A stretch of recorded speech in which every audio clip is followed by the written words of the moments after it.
Okay, everybody take a nice big deep breath and let it all go.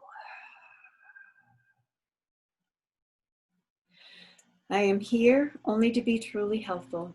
I am here to represent him who sent me. I do not have to worry about what to say or what to do because he who sent me will direct me. I am content to be wherever he wishes, knowing he goes there with me. I will be healed as I let him teach me to heal. Amen.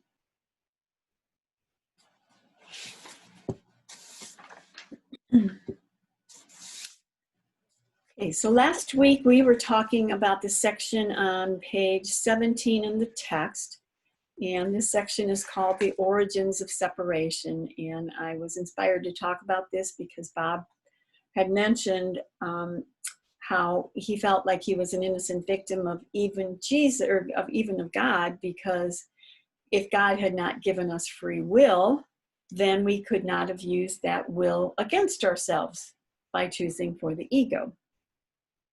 So this particular section basically explains that God gave us the free will because as an identification with who he is, will is just the extension of who and what we are in truth.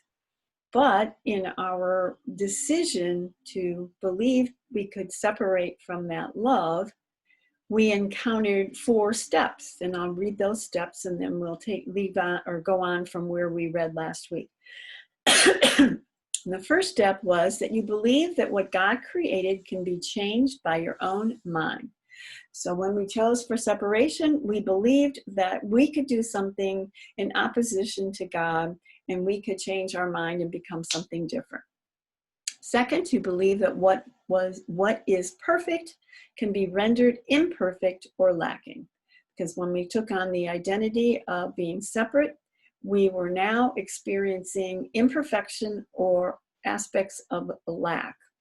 And I think we can all see this reflected in our lives in many ways of feeling like I'm not good enough, or I don't have enough, or I'm imperfect, or I don't do things correctly, which I think we all experience in some form or another.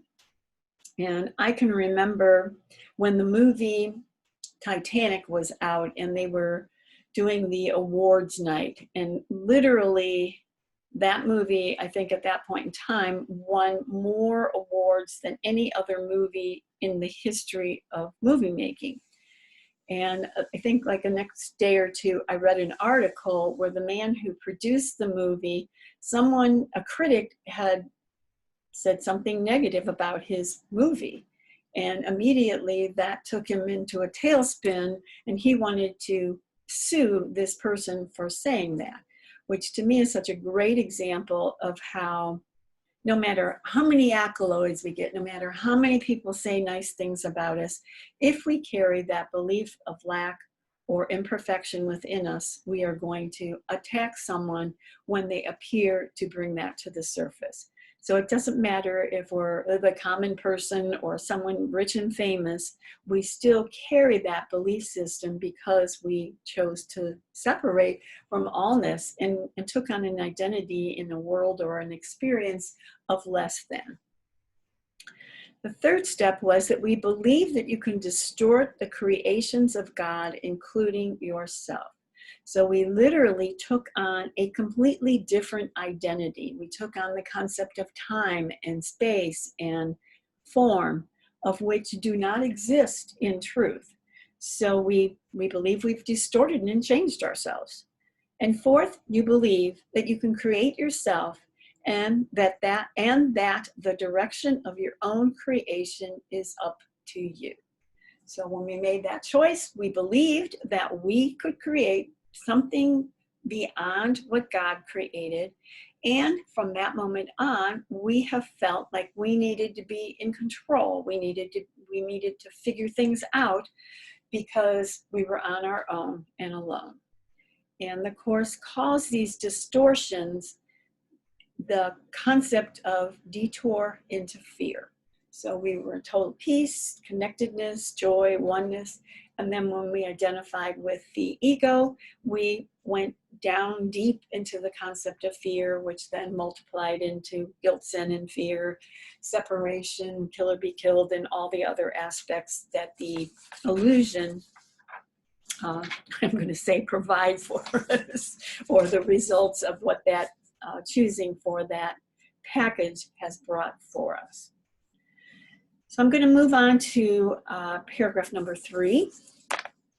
And it says, the Garden of Eden, or our pre-separated condition, was a state of mind in which nothing was needed. When Adam listened to the lies of the serpent, all he heard was untruth. You do not have to continue to believe what is not true unless you choose to do so. All that can literally disappear in the twinkling of an eye because it is merely a misperception. What is seen in dreams seems to be very real. Yet the Bible says that a deep sleep fell upon Adam, and nowhere is there reference to his waking up. The world has not yet experienced any comprehensive reawakening or rebirth. Such a rebirth is impossible as long as you continue to project or miscreate. It still remains within you, however, to extend as God extended his spirit to you. In reality, this is your only choice because your free will was given you for your joy in creating the perfect. All right. So the Garden of Eden, or the pre-separation condition, was a state of mind in which nothing was needed. And I think no matter how much we would try to conjure up in our mind an experience where we needed absolutely nothing, I think we would always fall somewhat short of that goal, because literally 98% of our day is, I've got to feed myself, I have to work, I have to provide my, a building for me to survive in, I have to buy clothes, I have to get a car to get to work, I have to get money to pay for the gas. And it's this constant, always, I've got to fill this hole. And just simply by feeding ourselves or even taking in our next breath, I have to do something to survive the next moment. So for us to even imagine what a state of mind would be like where literally I need nothing, I think is right now pretty much beyond our comprehension. And yet the Course is inviting us to keep stepping in that direction so that eventually we can experience that type of an experience where we no longer need anything. So when Adam listened to the lies of the serpent, and I think we can replace the word serpent with the lies of the ego, because when we separated from love, we were in that dark hole where we experienced guilt, sin, and fear. And then we had to figure out a way of staying separate because we were afraid to go back to oneness, and yet remain an innocent victim. So the way we basically settled that situation was to project all our guilt, sin, and fear into something or someone else so that we could play the part of an innocent victim. But the core of what the problem is always remains in our mind. And that's why every time someone comes towards us with any type of an attack or a judgment, we recoil, as the Course says, as the snake, because on some level, we know we aren't this lily white innocent victim character. Although this is on such a deep subconscious level, we are not in touch with the fact that it's this choice, not this situation or person, that is causing my peace to be taken away. So when Adam listened to the lies of the serpent, all he heard was untruth. And literally everything from the moment the separation appeared to take place is part of the untruth. Now, we have made that untruth into this fabulous little world where it appears there's good and bad, and some things in the world are fun and nice and exciting, but literally all of what we've made of the world is a projection of the untruth. And most of us spent most of our lives chasing after or trying to get to something that will make us feel better and run from something that makes us feel uncomfortable. And when we're doing that, we're so caught up in, I'm going to get that next thing, so then I'm going to feel better, and that'll help me make it through the next day, that we don't realize that even when we get the things we've been chasing after, that they come with a down, just like everything of the negative in our world. You know, you buy the new car, you pull it out of the driveway, and immediately you're afraid that someone's going to scratch your car or steal your car. Or if you get the new boyfriend or girlfriend and they're on your arm and you think, oh, isn't this exciting and fun? But then somebody else walks by and winks at your partner, and suddenly that gets very quickly taken away. So even in the concept of the good in the world, it all has a down to it. And a lot of observing the world through the eyes of the Course is to become very consciously aware that even the quote unquote good things in the world are not taking me to the true place of connection and oneness. And with this chart, if you look at this and call this the negative in the world and this the positive in the world, even if you're in the positive aspects of the world, you're still within the world. And the Course is trying to help take us to a place where you are totally in the oneness, where nothing of the world can disturb or take your peace away any longer. So I guess you could say this is leading us up to a higher level on the mountain than just the positive aspects. And we know, even if you find some of the positive, the negative is always there to try to take it away as well. So this is helping us to come to a place where we no longer are looking in the positive rather than the negative. We're looking beyond both of them. So that's that's like the catch then that I experienced, I guess this morning was it. So the Garden of Eden is a state of mind in which nothing was needed. Correct. And I'm thinking of having nothing to do, how that can induce or incite panic. Absolutely. In myself, how having nothing to do would seem like, I mean, I guess it's one of those things that, like seem like peace, or just the way silence would seem like peace, but it's all what's going on in my mind. It's not, it's not that there's nothing to do. It's just, it becomes frightening in judging it. Yes. And judging that place where it's all of a sudden perfectly quiet, and the crossword puzzle is terrible, and the book I'm reading I just get like in that state of okay, and my question I guess is always now what, and then to how they translate that nothing to do and nothing to nowhere to go and all that into peace is tricky. That became tricky for me this morning. Right. And I think the reason why oftentimes it is experienced as tricky is because if I'm living here where the highs and lows of the dualistic world are like the most advanced roller coaster ride, and someone says, oh, go sit down and read a book, it's not appealing to someone who's still on the highs and the lows of the roller coaster ride. But as we begin to progress in our study of the Course, slowly the highs and lows don't affect us as much. And eventually we can be at peace no matter what happens in the world. But if someone offers someone the Course and they're, which most of us were when we started in the major highs and lows of our world, the concept of peace, though it may be appealing, kind of like a peripheral thing, I'm just not ready for that peace right now.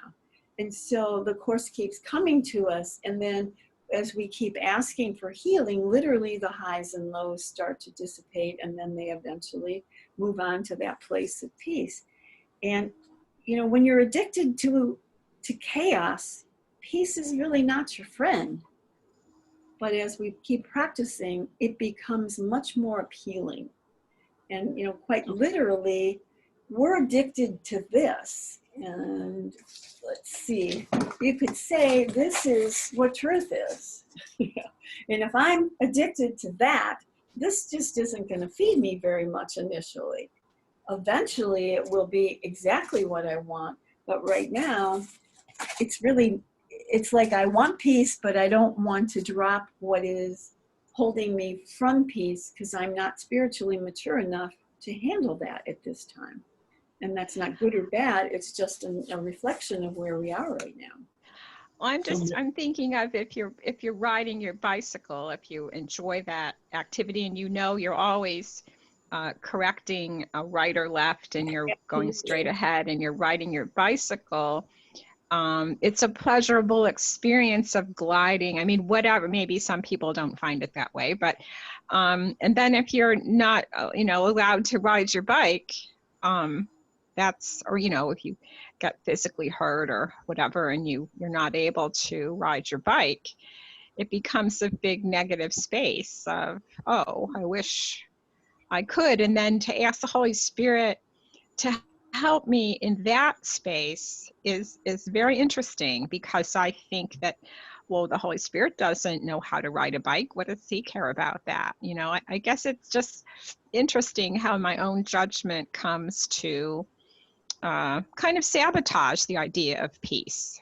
Absolutely. And that's its job. You have to understand your ego's job is to keep you over on this side of the chart. And it literally does not care how it gets you here and keeps you here.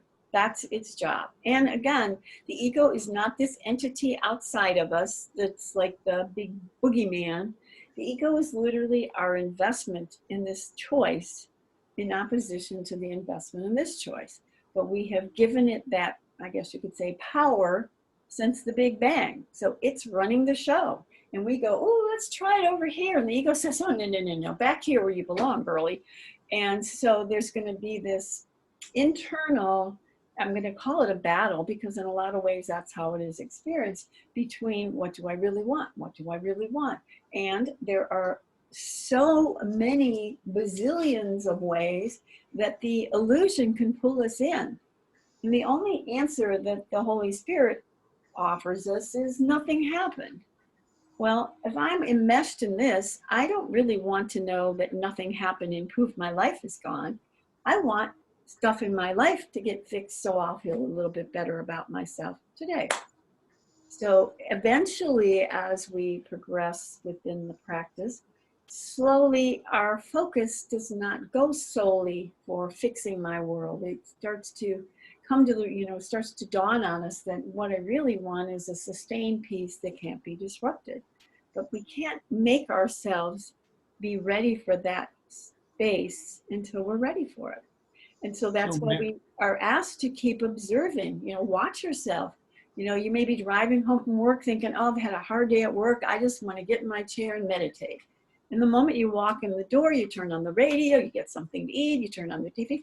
Well, do I really want just peace? Well, the answer is usually, if we're really honest, no. And so Marianne. Yeah, go ahead, Jason. Marianne, I'm a little bit confused about something. Yep. So the lesson today is I can escape from the world I see by giving up attack thoughts. Yes. But the lesson the previous day was what I see in the world is a form of vengeance. Correct. So does that mean everything you see is an attack thought? Yes, sir. The lamp is an attack thought. Everything's an attack thought, because as I was showing you before, this is my world as the ego. This is his world. All of these are here to cover over this. So literally anything that has form is an attack thought. And again, that's why as we're practicing and trying to learn the course, normally we're looking at, you know, me, the hero of the dream, in relationship to stuff in the world. Well, how could my lamp be an attack thought? Well, it's not an attack thought against me, the character, but it is an attack thought when we focus on that instead of what's truth. So using my idea of riding the bike and then not riding the bike, those are both attack thoughts, and peace is somewhere else. Those are both riding. If I'm putting all my energy into, oh, how cool is this riding my bike? If I'm putting all my energy into, oh, how horrible this is, I can't ride my bike today. Those are both attack thoughts. And then where peace, in that moment, peace is where I have to give up everything and ask, help me to see this differently, to see all these things differently. Yes. And then we all go to a different place but hopefully to peace, you know, because the longer we don't ride the bike and the madder we get, the worse we feel. And there's no peace in that. Well, but the thing with that is, we thought, as the hero of the dream, that riding the bike was peace. Yes. And now my peace has been taken away because I can't ride my bike because I broke my leg, let's just say. Right. Well, the bottom line is, you really weren't at peace. You might have had an experience of enjoying the ride on the bike better than cleaning the house, let's say. So now you're over here saying, oh, I didn't like to clean the house, I'm riding my bike and I'm at peace. But you're not, from the perspective of the Course, and there's nothing wrong with riding the bike. There's nothing wrong with enjoying the riding the bike. Don't think you're going to have to throw everything in your world away. That's not what it's saying. But what it is saying is, compared to what the truth that the Course is offering us, it doesn't live here. It lives here. Yes. And so all those workbook lessons, as you were saying, Jason, are preparing our mind to look at everything we take for granted and begin to look at it from a little bit different perspective and a little bit different understanding, so that eventually we are more and more willing to drop the chaos of our world and cling more and more to what is really truth.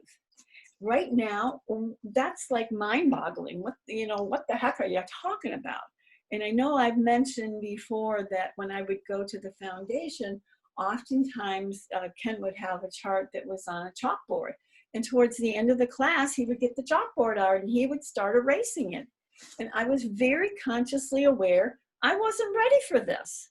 I want my world and I want God to come and fix it. Well, that's just where we are. We can't not be where we think we are. But when you say a lamp is an attack thought, that's a difficult concept to grasp. Sure is. It sure is. But if you look at it in relation, I'll get you, Bob, in a sec. If you look at that in relationship to, if truth is formless, any belief in form is in opposition to what we really are. And that's what that attack means. It's not like the lamp is going to come and get you. It's just, if you're holding on to the belief system that the lamp or me is real, you're in opposition to the reality of what you really are. And the Course would call that attack, because you're either believing this or you're believing this. And just like a football game, we're fighting against these two concepts. And if you align with this, this is your enemy. If you align with this, this is the opposing team. No, I know it even says that the thoughts. Geez, I can't get in. Sorry there, Bob, but it even says that the thoughts of the lamp are.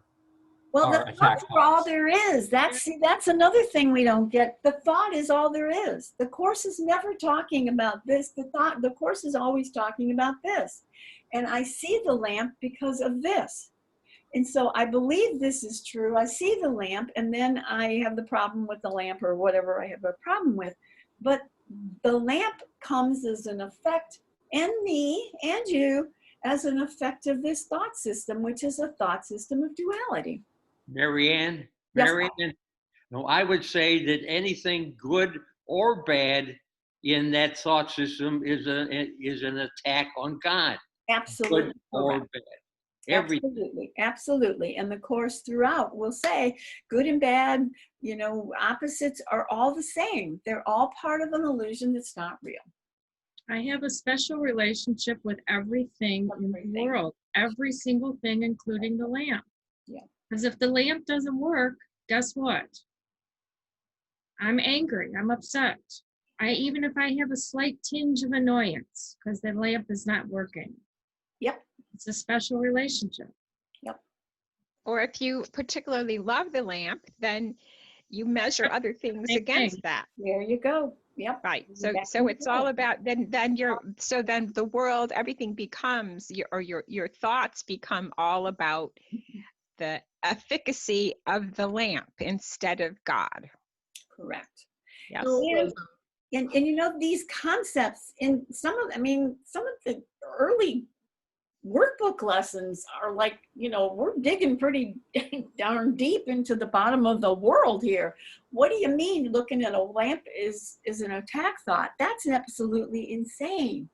Unless you get what the context of what it is he's trying to introduce to us. And he knows we're not going to get that right away. But he also is planting the seeds to help us come to the moment when it really does dawn on me. If I choose to anything in the world over God, I'm choosing attack. End of story. And again, if you notice, this is actually supposed to be a thought. Okay, so this is a thought of the world of which it appears there's good and bad, which in truth, as Bob was saying, none of this compared to love is good. None of it. But in the context of the world as we live it at this point, yes, obviously there's some things that are more pleasant than others, but all of them are keeping us from experiencing what truth is. And that's why, again, like workbook lesson 5, he says, nothing, you know, we're never upset for the reason I think. I'm not upset, as Andrea was talking about the lamp, I'm not upset because my favorite lamp gets broken. I'm upset because I believe in a world where lack, limitation, destruction can occur because I chose this instead of this. And again, that's, you know, high up on the mountain climbing here. And yet he introduces them very quickly near the beginning of the Course because he wants us very slowly to begin to digest what this Course is really talking about and eventually be able to integrate it into the way we live our lives. But we're neophytes in this journey walking up those steps. And so he's, you know, he even says in the beginning of the workbook lessons, you know, you're not going to understand a lot of this. Don't even worry about that, but just keep doing them, because as you keep doing them, much like a salesman who's introducing a new product, the first 10 times that person hears about it, they're going to bulk about it. But eventually they'll hear about it again and it would be like, well, maybe that's not a bad idea. And then eventually they'll call their friends and tell them to buy the new product because The lava lamp. Well, there you go. Or The lava lamp. Yeah, that's real. Yeah. Well, I For think, those of you who are old, right? What was that, Jason? I think, Marianne, the thought that I've been having with the Course is if something disturbs my peace, if it's, you know, in the battleground, then you know, go to the Holy Spirit. But this is different. What we're talking about right now is different than disturbing my peace, because it's not disturbing my peace, but it's there, and somehow I have an adversarial relationship with it. Right. But you're saying it's not disturbing my peace, okay? It is disturbing your peace. You're just not consciously aware that it's disturbing your peace, because any identification with this is disturbing our peace. Because we're identifying with a lie, as this says, an untruth. And anytime we identify with an untruth, we're not in alignment with what we really are. So it really is disturbing our peace, even if we're unconsciously aware of it. Okay. And I know what you mean. You know, obviously, you turn on the TV and the person that you wanted to win the presidential candidacy didn't win. I'm upset because. Well, what do you mean the lamp isn't, you know, I'm upset because of the lamp. Well, that's insanity. But it isn't insanity if you get the whole picture of what he's trying to help us understand. And I find it helpful because it's very obvious how I'm treating another person, but I find it very helpful to watch and notice how I treat things, how I close the door, how I, whatever it is, how I'm doing the dishes. Am I just slamming them down? It's very helpful for me to be aware of that. That tells me what side of the chart I'm coming from. It doesn't matter. It doesn't have to be necessarily a person. It could be anything. Absolutely. And there are many, like I would call them Zen-oriented teachings, where they will actually teach you to be totally conscious when you're washing those dishes or when you're taking a walk, to just every step be very consciously aware of what you're doing. And again, that training is to help us to become conscious of the moment and living in the moment, instead of in this, the chaos of our world, where we just do stuff with no concentrated effort taken towards them. And I know Beata has mentioned the book by Ram Dass, Before Enlightenment, chop wood and carry water. After enlightenment, chop wood and carry water. You're going to do the same things in the world, but you're going to be doing them from a place of peace instead of from a place of attack, of which we're not aware that we're coming from a place of attack.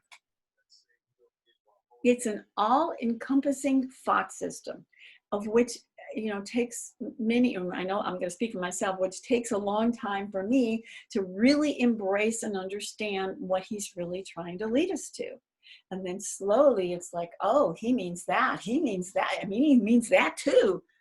And we just can't take that all in initially, but eventually we start to kind of get to the bottom of it and realize, again, if I've chosen for the ego, I have chosen to attack not only God, but who I really am and who my brother is. It's all part of the package. And the lamp's your brother. And your lamp's your brother. And so is the ant, and so is the raspberry or strawberry or blueberry, what everything is. Yeah, And there's always another piece of cake and another pile of poop. Yep. Now, in the first sentence that you read in paragraph 3, Marianne, it said the Yes. Garden of Eden, there is no need. What the ego brings in form is need. I think I need this. So here's the Holy Spirit saying, I am, and here I am going, I want, I need, I have to have, I love this, I hate that. Yes. And there's a lamp and I need to ride my bicycle and I'm bored. Yeah. And that's what I'm asked to look at.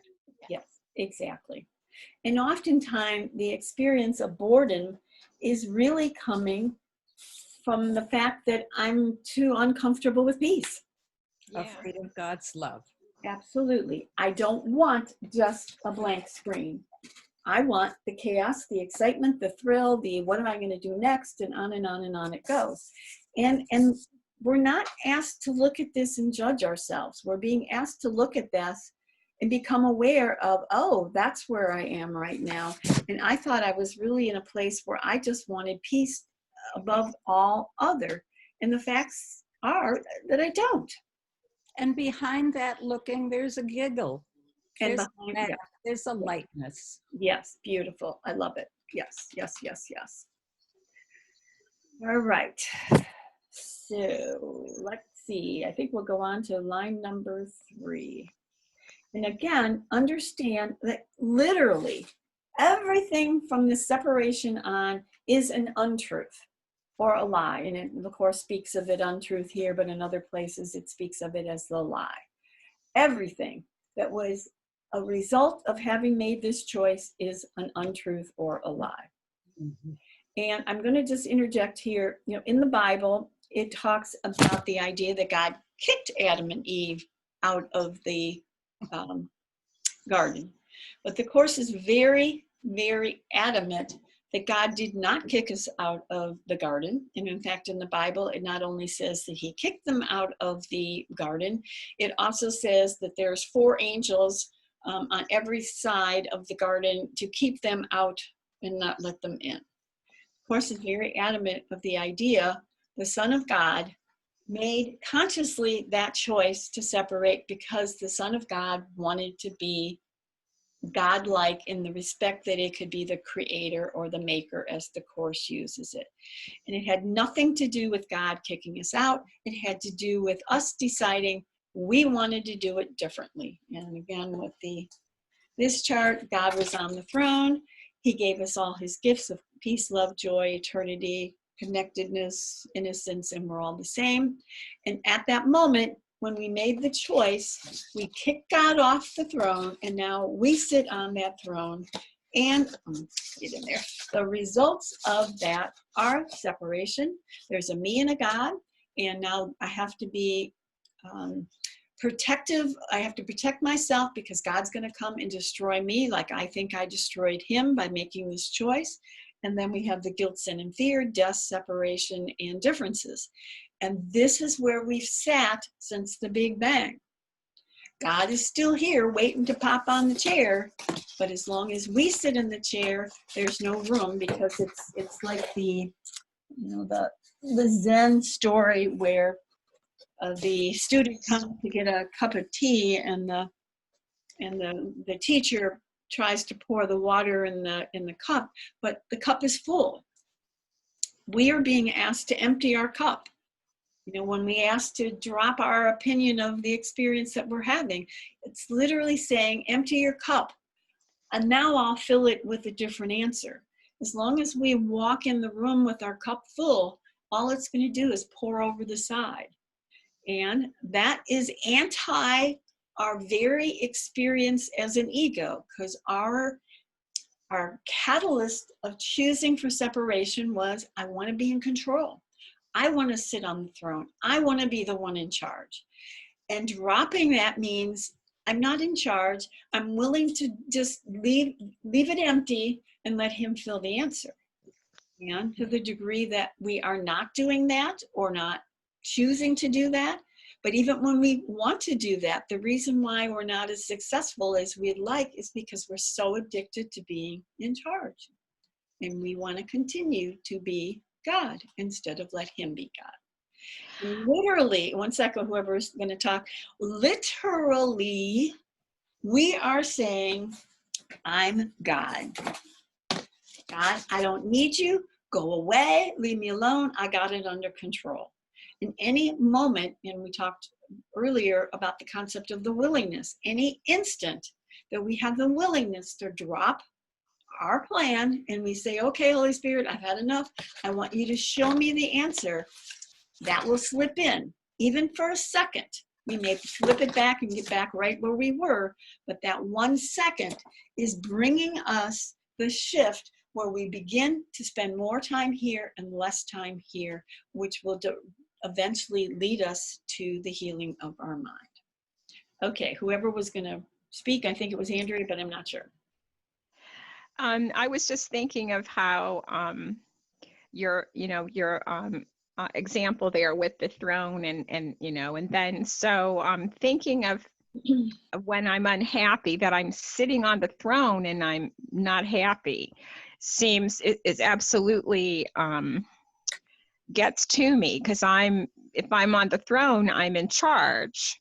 Yep. And I not being content or happy or wondering what, it's just such an interesting idea that all of a sudden I'm in charge, but nothing's going well, is a good example of when it's time to, and then the question you're allowed to ask is, help me. I think I'm on the throne, but what's wrong? Help me. You don't even, then you get the answer. What's wrong is that you've given up.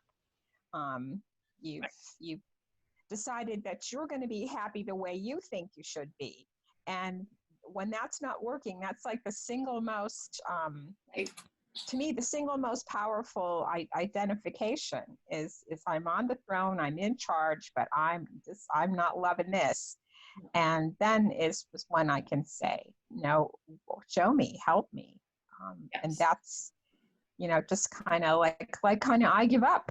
I'm supposed to be happy now that I'm on the throne, but what happened? Why not? Help me. Yeah. That seems to help with the results I get then. Thank you. Sure. And the thing about deciding that we wanted to be on the throne was, yes, we got to be in control. We got to be an individual. We got to be special. We got to be different. But we had to leave love behind. Love is the opposite of the choice that we've made. And as long as we insist on doing it from this, love cannot enter. It does not exist in this side of the chart. So I have to be, when I'm ready, willing to drop this to allow the love to come through. And that's the only way it's ever going to work.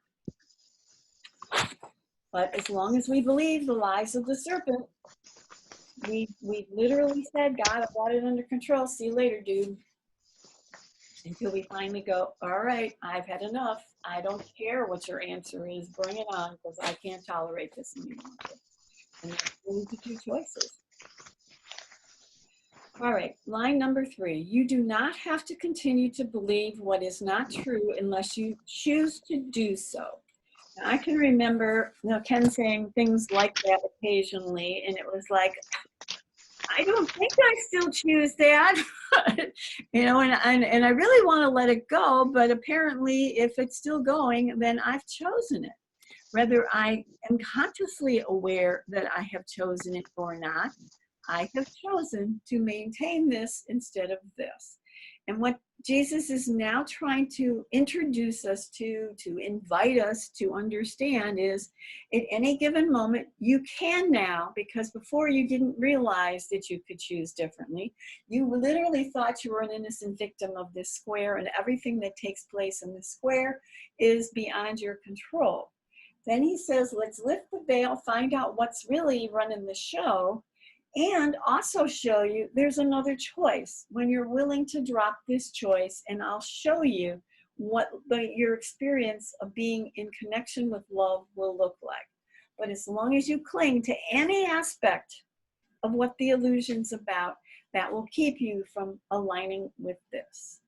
And so the process is a slow process for most of us, simply because we are so addicted to the dream, and especially being the character and the hero of the dream. And we all know, if you've ever had any inkling of any type of an addiction, you can sit there and say, I'm not picking on anybody that smokes or has ever smoked, but you can sit there and say, I'm going to throw this cigarette away because it's not good for me. I'm hacking away my lungs and I smell awful. And you can go logically through any kind of a stepping stone process. But the moment you put that next cigarette in your mouth, it is because the addiction is speaking louder than your desire to change at this time. Well, we are literally addicted not only to the entire aspect of this choice for separation, but especially to the character called me, the hero of this dream, which is where I focus all my attention in relationship to this character called me.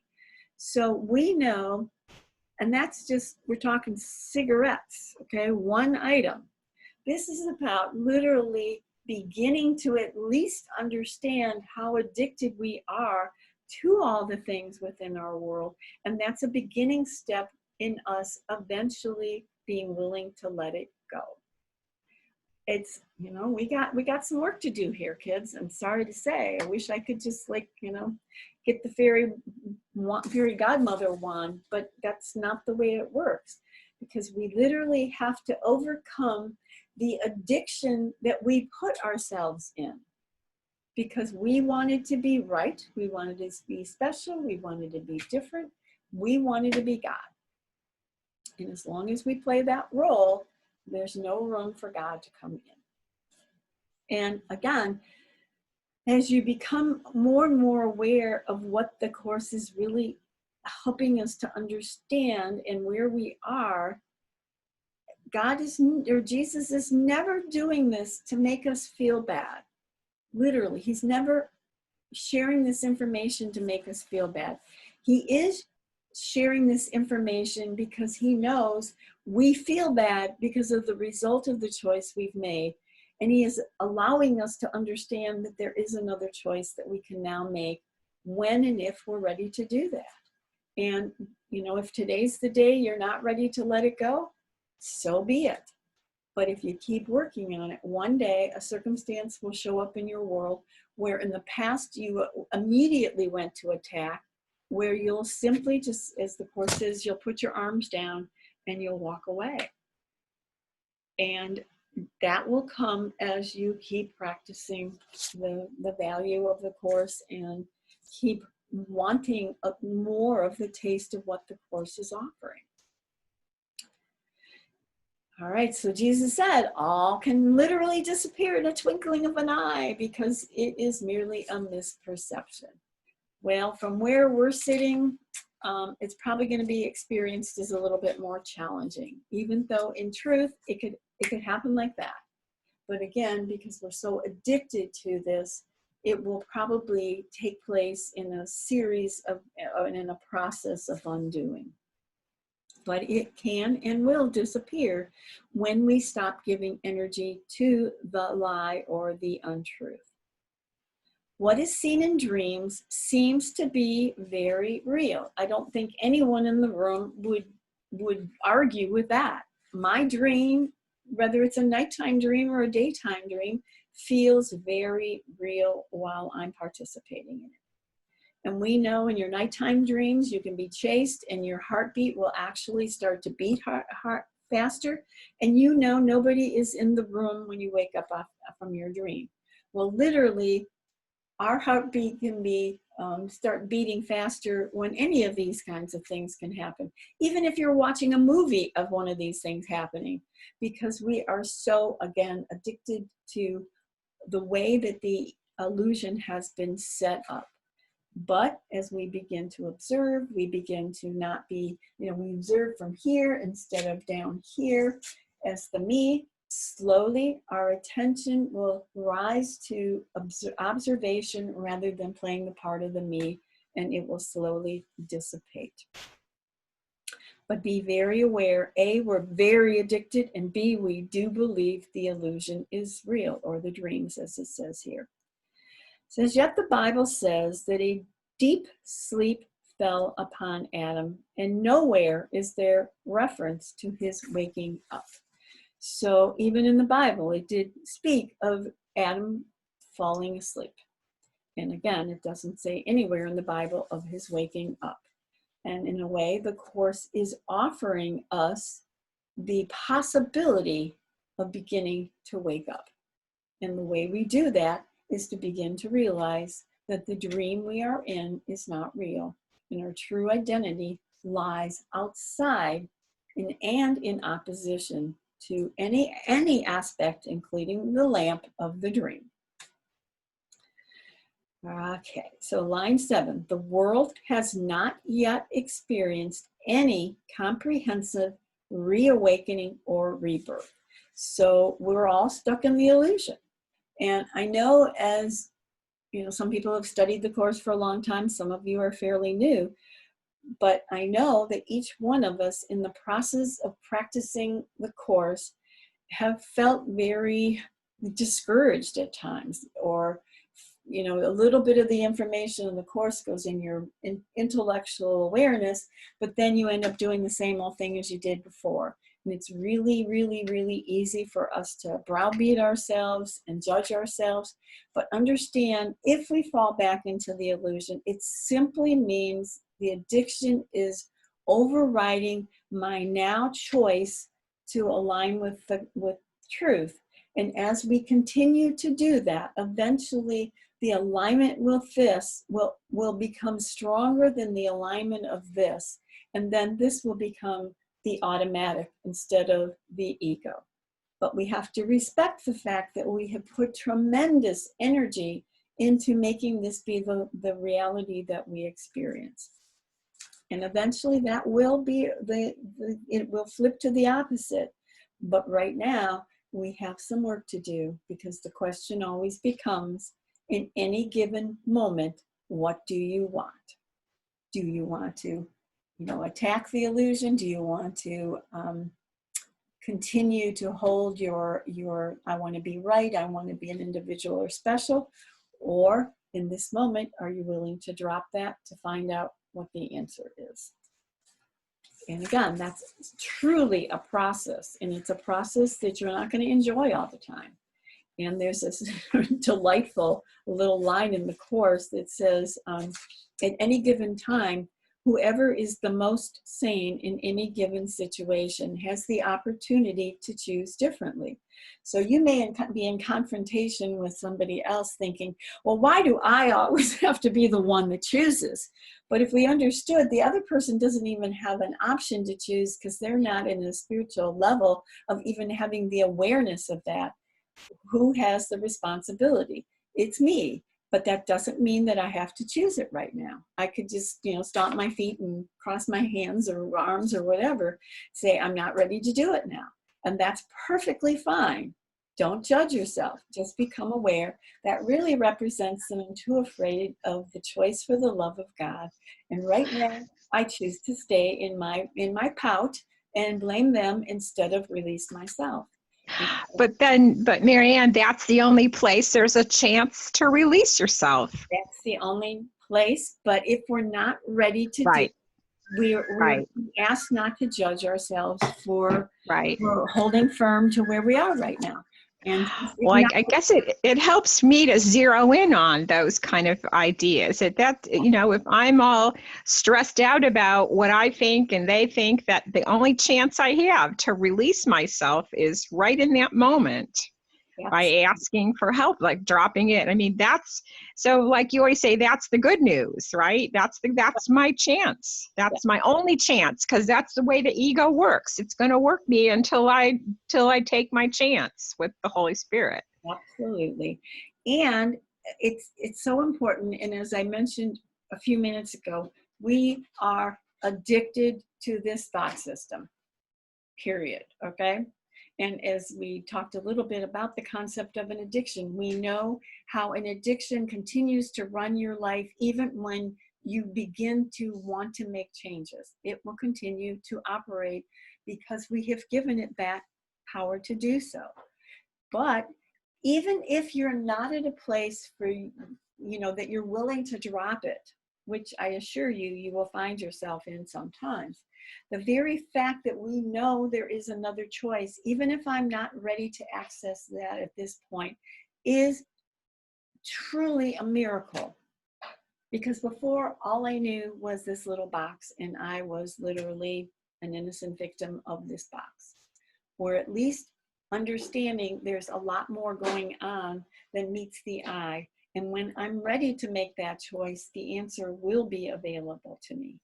And I think we need to all be extremely gentle with ourselves in this process. When I think I know it in my mind, but my body doesn't operate automatically from that place, it simply means the addiction has more strength than my desire to make changes does. And again, not good or bad, but we need to recognize, at least I'm beginning to intellectually understand this, even if the rest of me can't catch up with it yet. Eventually, there will come a time where that will be my automatic answer, and I'll be happily make this choice. But until that happens, it's the addiction running the show. Yeah, because you really think that your thought is going to, of I don't want to do this anymore. You think that's how you're on the throne with that statement too. Yes. That I don't like this. I don't want cigarettes, but you don't ask for help, or you think that you can just, kind of that object can be eliminated because you say so. And that's very disappointing to be in that. Yes, place. And that's a very, very, very good point, because what the Course is talking about is we need to be in the audience, observing ourselves, doing the insane things we do, but holding the hand of Jesus as we walk through this process. And oftentimes we think we're asking, but we're really doing it on our own, just one more way. And that's the slipperiness of the identification with the ego. Yep. Marianne? Yes. Just a quick clarification. The addiction in this sense, is that also synonymous with some other spiritual practices that talk about attachment? Yeah, I would say that.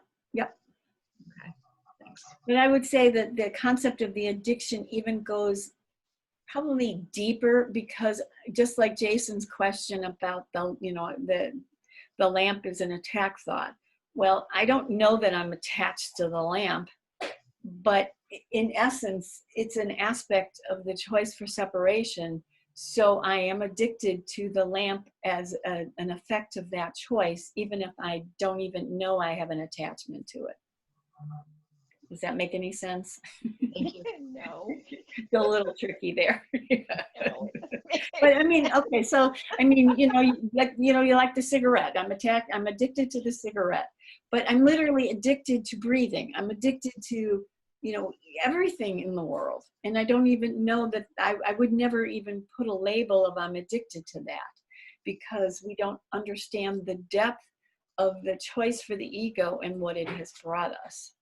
So it's all encompassing rather than in a limited aspect. We're literally addicted to the entire world.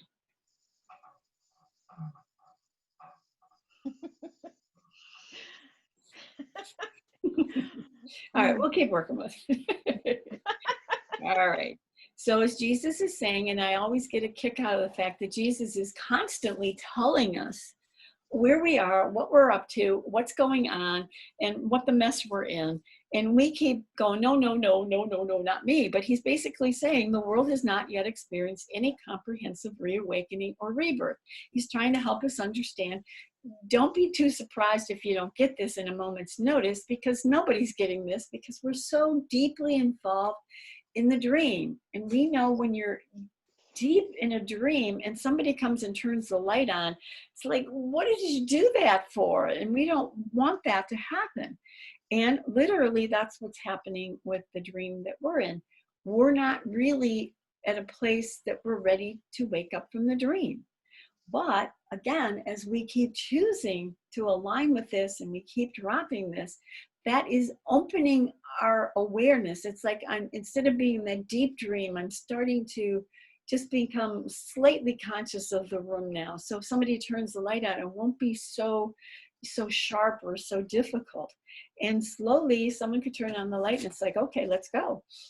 But that's not where we are right now. All right, so the world has not, all right, I read that. Such a rebirth is impossible as long as you continue to project or miscreate. Well, that's a really tricky little irritating statement, Jesus, because the fact is, if I'm aligned with the ego, I am always projecting and miscreating. It's impossible not to. This is in gear. This is the result. End of story. So what does that mean? That means I have to be willing to drop this and align with this so that eventually I will see the reflection of the light and love which I have now chosen. So the more time we can observe from here instead of from here as the character in the dream, we're literally inviting this to be, you know, in alignment, and this is being dropped away, just like the throne. You know, who's on the throne? One or the other, not both. Never can both of them be in the same place. And even like a coin, you flip a coin, it lands on heads, you can't see tails. It doesn't exist in that moment. Though it's there the whole time, whichever one is showing is the one we're identifying with. So again, it's helpful for us to become extremely aware that the reason why I see miscreation or projection in the world is because this is the gear that's in line. And so as we begin to observe the character in the dream called me in relationship to the world, and we can observe that without judgment or attack, which again takes great practice for some time, we're then really just looking and we're observing the play that got put into place, just like if the old-fashioned movie reels, you might have been in grade school and they're showing the movie. Well, the whole movie is already on the reel. We're just seeing the specific section of it as it goes past the light. But the whole story is already there. But if you begin to recognize the story that's getting played out is the story that was already written and put into place because of the ego. So now when you align over here instead, you are no longer part of the projection, you're now part of the healing of the projection. And you move the film out of the way and just begin to see the light that's behind the expression of the film. It still remains within you, however, to the extent as God extended his spirit to you. So in other words, the truth is always within us. Again, I'll use this as an example. The truth is always in you, but to the degree that we choose to look at the film, it's going to keep us from recognizing the truth that's within us all the time. So the answer is, the more I drop the film, the more I'm going to connect and recognize what the truth is. But as long as I'm playing in the, oh, this is negative, this is positive, I'm going to get me some positive instead of negative, I'm really missing the point of where the Course is leading us. And may I also say, in preparation for that, it's highly likely we're going to enjoy the positive more than the negative. That's a no-brainer. But eventually it will literally dawn on us, whether it's positive or negative, I'm still part of the illusion. And when we really want to wake up to the illusion, then we're willing to completely drop our investment in the story of the ego and find out what the story of truth really is. Alrighty, and he said, Marianne? yes, go ahead, Jace. Yeah, so if this is a non-duality, this is a statement of non-duality, which means God is love and that's it, or God is, Absolutely. Correct. that's it.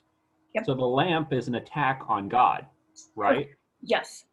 Because, or the thought of the lamp is even an attack on God at that point. Exactly. That's all it is. It's a thought. That is correct. And there's actually places in the Course where it will say that the world is an attack on God. Right. Yep. And what that really means is the world represents the opposite of God. So yes, that would be an attack on God. And that's the result of what we chose when we chose to separate, which meant we stopped choosing to align with our true identity. And as a result of that, we made ourselves something else, our brother something else, and literally we made God something other than what he really is. So when we flip over to here, we then realign with the truth of what all three of those aspects really mean. So you could say it's a win-win-win situation when we drop the ego. But it's almost as though we have to become extremely convinced that having chosen for the ego just wasn't really a good idea. And most of us aren't fully convinced of that, most, like 99% of the time. But we're catching up, and we're occasionally at least coming to a willingness to at least give it a shot.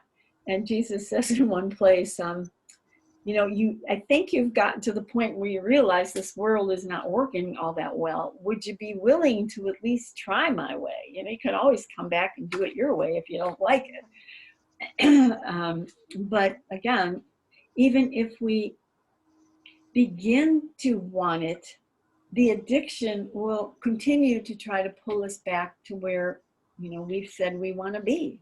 So we're not only now fighting against, do I believe this is real versus this, we're also fighting against the addiction that we've given the power to run the show. So if, just to kind of expand on this thought just a little bit. Right. If the Course in Miracles was a dualistic system, okay, that whole thought process breaks down, right? We just talked about it completely breaks down. Correct. Because God is part of the illusion, right? Well, yes, if you believe, and then that's why I was saying just a few moments ago, we made a God of specialness, or a God that lives over here that isn't this God. So yeah, that's part of the trap of the maintenance of this thought system as well. Okay. Yeah.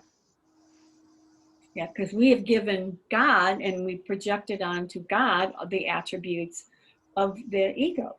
Well, God doesn't have the attributes of the ego. And, if you read the Bible, God is loving one moment, the next moment he's attacking, and he creates the flood and all this kind of stuff. Well, that's not a God that is unconditional loving, period. You know, but that's part of, you know, our acceptance that this is our reality. And we can say it's the church's fault, it's my parents' fault because they took me to that religion that talked of that. But no, that's a result of your alignment with the ego. Then all the storyline supports that belief system. And the Course comes along and says, sorry guys, none of that's true. Come on over here, I'll show you what's really true. And to the degree we're willing, or the addiction goes down a bit, then we are more and more inclined to choose for that. All right, so in line 10, he says, in reality, this is your only choice because your free will was given you for your joy in creating the perfect. And basically what that means, and the Course does explain that frequently throughout the Course, it'll say it appears that there are two choices, but in truth, there's only really one choice because one is truth. But while we're in the illusion, we will feel the teeter-totter ride of this or that all the time. But in truth, how could something that isn't truth be anything other than what it is? You know, nothing real can be threatened, nothing unreal exists. Those are the first lines in the Course. And basically what that means is we don't exist. Our entire world doesn't exist. Well, I'm sitting in this world thinking I exist and everybody else and everything else in the world exists. Well, these words aren't real ego-friendly, you could say, to say the least. But it is helpful to think of the world as a thought. Yes, and it is a thought, It's absolutely. a thought, right. I mean, it tells us, you know, I am a thought in the mind of God. Right, And right, so is the world, the universe, whatever we want to, right. you know, picture it as. And thinking of it that way, it makes the option of changing my mind a little more feasible from Helene's perspective. Right, and I think you're right, Helene, and I think the Course, unlike many spiritualities, focuses completely on the thought. Because literally that's all there is. It's a thought, much like a slide in front of a light that produces a projection on a screen. There's nothing on the screen. Well, we believe the screen is real. What was that? Things I call thoughts, and all of the words coming out of my mouth are lies. They don't exist. Correct. So it's really kind of a diminishment of my identification with who and what I think I am. And as long as we're very enthralled with that being who I am, the Course is not very user-friendly at all, not even close. Yeah. And no wonder we just want God to come and fix my little world so I'll be a little bit okay for another day. And until it really dawns on us that, yeah, even feeling a little better for a day is nice, but I really want to get down to the nitty gritty and find out what truth is, because I don't want to play this game anymore. Okay. And the moment does eventually dawn on each of us where our desire to step more and more into what the Course is really speaking of starts to come to the surface. That I am a lie too. Absolutely. Everything of form is a lie. Everything. There's, and if you remember in some of the very first workbook lessons where Jesus will say, look around the room, and you don't have to light on every single thing in the room, but be very aware that you don't avoid looking at some of the things in the room. Say, for instance, your grandchild is sitting in the room. Well, don't skip over your grandchild or a picture of your grandchild. He's saying the illusion is an illusion is an illusion. And, we talk often about the hierarchy of the world versus the way the Course speaks of it. Well, there is no hierarchy. You're either in peace or you're not. That's it. Done. Complete. Well, it's very challenging for most of us, especially in our initial stages of working with the Course, to throw everything out like that. We're just not capable of doing that at this time. But as we slowly you know, are willing to allow it to, in moments, or that little willingness, eventually we will be glad to find out that it's all an illusion and has no effect on what the truth of who I am is. But for us, not so much yet. Yep, and there we are. Okay, anybody have any comments? And hi, Ben, I see your name here. How are you? I'm good. I love it. I love every second of this. Good. And I love, of course, like everything you're saying, and then Helene's idea that every word coming out of my mouth is a lie. And I mean, it's so beautiful. And it's, it makes me think of also like everything is either love or a call to love. And so it's sort of like, even though the words coming out of my mouth are a lie, even though my body is a lie, even though all of that is just like complete hallucination, it's like there's the thread in all of it, like reminding us, like, go to love, like just the hint of returning to love. So even in the lie, even in the words coming out of my mouth right now, it's like, there's the echoes of like eternity, of that eternal love that just is, and it's just calling us to return to that essence, to the God that we are. So thank you. It's the space between the thoughts that we have Yes, that yes. expresses the longing that we are. Absolutely. And as Helene mentioned, you know, my thoughts are a lie, and literally what we see, what we hear, what we feel, what we think are all lies, because they all came as a result of the choice for separation. Well, how do I sit here as this character in the world that thinks it's me and just pretend like none of those things exist? We can't do that right now. But again, as I mentioned to Jason near the beginning of the class, Jesus keeps planting these little tiny seeds that make no sense to us, that eventually will come to a place of fruition, and they will begin to connect the dots and start to make sense of. And then slowly it will be like, oh yeah, I am now motivated more and more to be willing to let go of this, to find out what this is, because now I understand the value of choosing this and the insanity. And Jesus speaks those words. He tells us we're insane. Well, that's not a very nice God that tells us we're insane. But what he really means is you're living in a world of insanity, a world of conflict, duality, confusion. And there's a world over here of total peace and oneness. Wouldn't we call ourselves insane for having chosen this? And I think the answer would always be yes. But we don't get that this is insane. We still think this got some goodies here, some shiny coins. Let's go find the next one.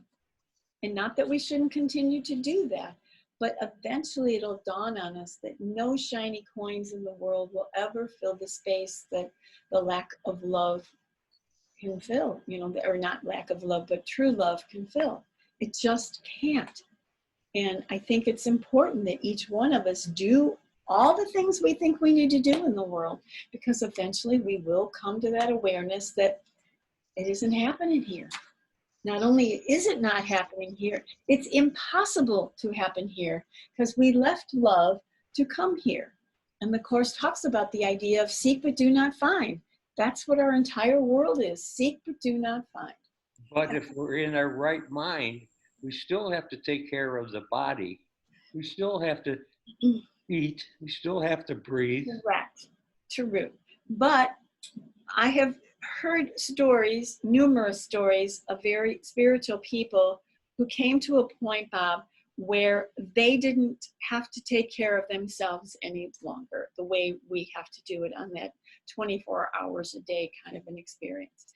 And it's like, again, we're trying to figure out what this is going to look like when we're here, rather than dropping this to find out what this is going to look like. And eventually, none of the rules of the world will have any effect on who I am, because why would I need to feed formlessness? It's not an option. Well, because I still have a body. Well, yes, in the progression of My the body steps, doesn't. yes, My body doesn't disappear when I go into my right mind true. while I'm here on the earth. Right. But eventually your, not just your attachment to the body, but your need to be in control of the body will begin right. to shift in many ways. Yes. Right. Now, I probably sound like a broken record here, but the only thing I have to bring to the table is willingness. Amen. And that comes from the longing that we came in with to reconnect with who we really are. So all I do is get in touch with that, however that happens for me, however that happens for any of us. But Exactly. that's what I bring. Right. Willingness. And then that's, that's simply put and right on. And all the rest of it will get taken care of when I do continue to have that willingness as frequently as I possibly can. Yeah, And and so I say that because Right. I need to hear it. Right. And I think we're always trying to make a formula of what it's going to be like and how it's going to be whenever I'm there. And that's kind of a waste of time too. Not that we don't usually go there sometimes, but as you said, as that willingness begins to increase and my choice for that willingness increases, not only will I become less tolerant of the world, I will become more engaged in the effects of what having chosen for the Holy Spirit bring to the table, and I will want to choose it more and more frequently.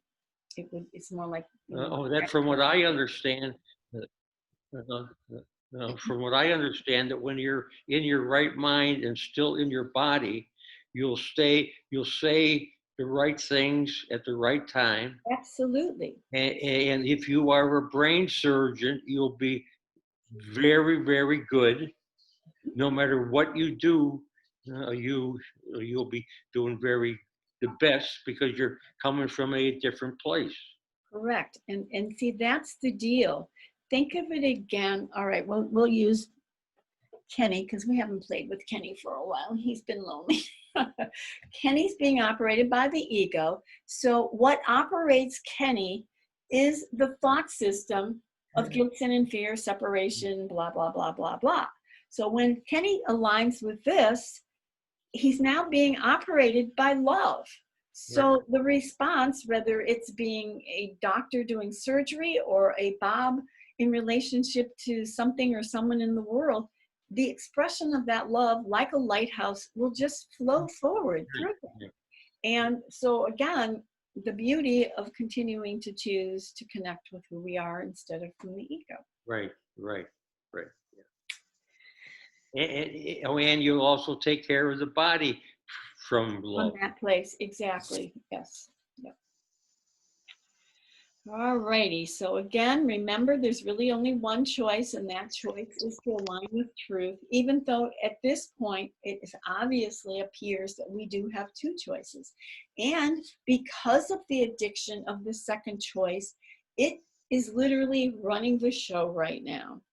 And so pulling ourselves from here to here, from where we're sitting, usually appears to take effort because it's not the natural stream. It's not the natural flow. I don't get up in the morning and say, okay, at 3 o'clock, someone's going to attack me and I'm going to attack them back. It's like, bam, they attack me and bam, I'm right there just chewing their head off. Automatic. And so we have to, I guess you could say, break that chain of events by beginning to at least intellectually understand this, and then eventually, because the intellectual part of it grows to the point where when something happens, for a moment, we may stop the flow of that and go, we'll interrupt it and we'll say, all right, I need help. Even if it's for a second, that's truly a miraculous experience. Even if we come back and bite their head off after we're done. So it's not going to be the choice as someone addicted to cigarettes.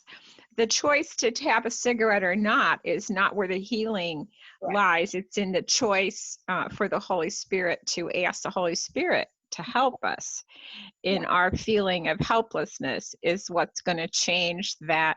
It's going to change that addiction. Otherwise, it's still about us being on the throne and deciding. Very good. Yes. The idea that we don't have to decide so that it doesn't matter. I mean, that's really what happens. We disentangle ourselves from the thought that we're addicted. Correct. And join up with the Holy Spirit for whatever they have to say. And then, you know, if you have a cigarette, well, I don't smoke cigarettes, but I've experienced this about food, that that, you know, if I get all upset and think, okay, today I'm not having any chocolate cake. I guess that was my thing I like so much. If I say that, it means absolutely nothing, because I've identified with the cake. I've identified me as somebody, and I have left God out of that whole thing. And that's all that God's asking me to do, is to put God in the equation and see what happens. Yes. And then, so if I eat the cake or I don't eat the cake, it becomes, you know, the healing isn't about what I'm doing. It's about who I'm asking, and I guess who I'm doing it with, how I'm having the cake. And so that's not what's killing me. It's that idea that I'm no good, that I don't have, that there's something wrong. I'm on the throne, but it doesn't feel like I'm the king of the mountain. But I would think that if you were in your right mind, you wouldn't eat the cake. You wouldn't smoke the cigarette, because you're coming from love and you don't feel this lack. The chances are the people who smoke have a lack. People who eat the sweets and all that feel a lack. And if you're right in your right mind, you have no lack, because you're coming born from with the love. lack. I think. We're stuck with the lack. We come in with this lack, and we keep trying to make judgments about what to do. And it's not about the cake or the cigarette. Right. It's where am I putting my attention? Where does my salvation lie? If I think it's in the cigarette or the cake or whatever the heck it could be, riding a bike, doesn't matter. That's what I pay attention to. Yes. Because I truly believe you can be in your right mind and have a cigarette or a piece of cake. Yeah. There's a story about I heard it was a long time about some Indian guru, and at one of his gatherings, somebody brought candy, and he was like really excited about the candy. So it's the attachment. Yes, it's the attachment. Is this where my salvation lies? Yeah, and there's a lot of you know, with smoking and alcohol, there's a lot of guilt that's tied in with that too. You know, and so it's kind of a whole other issue. Because back to the lamb, the cigarette's my brother. The chocolate cake is my brother. Yes. Yeah, sounds good to me. Chocolate cake, brother. Go Rose. And I can remember one time I was at the foundation, and there was this one woman who was an absolute chain smoker, and she literally would light one cigarette from the last cigarette. So she smoked like 24 hours a day. Suffering. And one time she told me that one time Ken walked by her and he said, "Give me your lighter." And he took the lighter and he drew a smiley face and he said, "This is Jesus. Every time you light up a cigarette, I want you to imagine Jesus sitting with you, smoking the cigarette with you." That's the difference. It doesn't mean, and eventually maybe she would come to a place where she no longer needed the cigarette. But in the process of coming to that place, we're not being asked to change our ways, I guess you could say, because oftentimes when we change our ways, it's, I'm going to do this. And God has left the building again.